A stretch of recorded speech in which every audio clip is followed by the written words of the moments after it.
Okay, right at Japan, welcome. It's on my mind to make this video because for the last 2 weeks I've just been riding the FJ around. FJ's working really well finally, so I'm really enjoying riding that about. But yeah, every time I ride that mostly, and then I go back to the R1, went out on it, not last night, night before, just bombing around mountain roads, just racing around the city and stuff.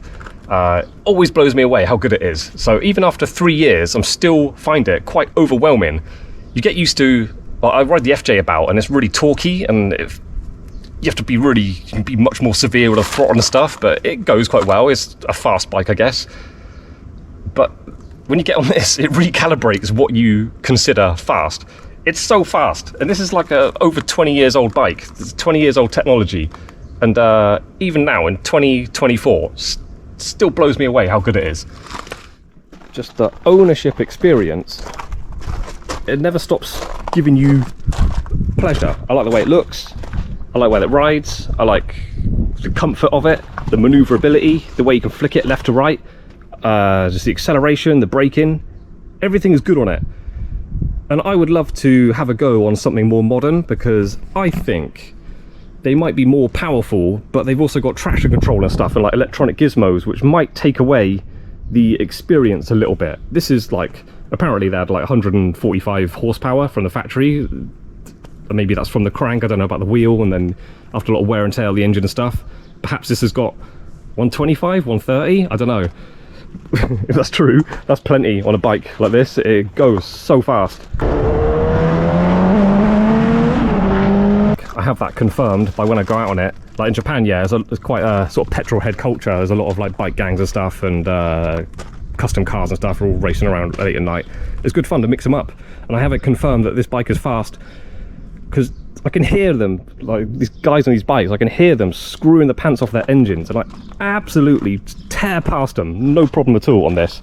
I'm sure I've got a reputation for being quite an aggressive rider, but it's so much fun to just easily get past people who are really trying hard.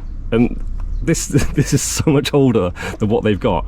It's such a good bike, and I mean, I think it's worth having two bikes. If you've got one that's a completely different style bike, and then you've got a sort of racy elite, a sports bike, you're constantly reminded every time I go out on it how good they are. Like how there's no accidents on the designs and stuff. Everything's just an evolution of stuff that come before.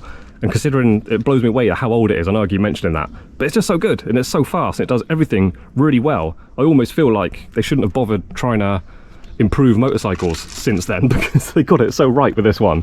The only thing I don't hate anything about this bike. The only thing is just the tail section's overly big. That kind of dates the design a little bit. And I did think this is 99, 98 and 99 had this sort of extra little step. So I think if you get a 2000, or it might be 2001, that's in a little bit. They sort of changed the design of it just to bring it in a little bit.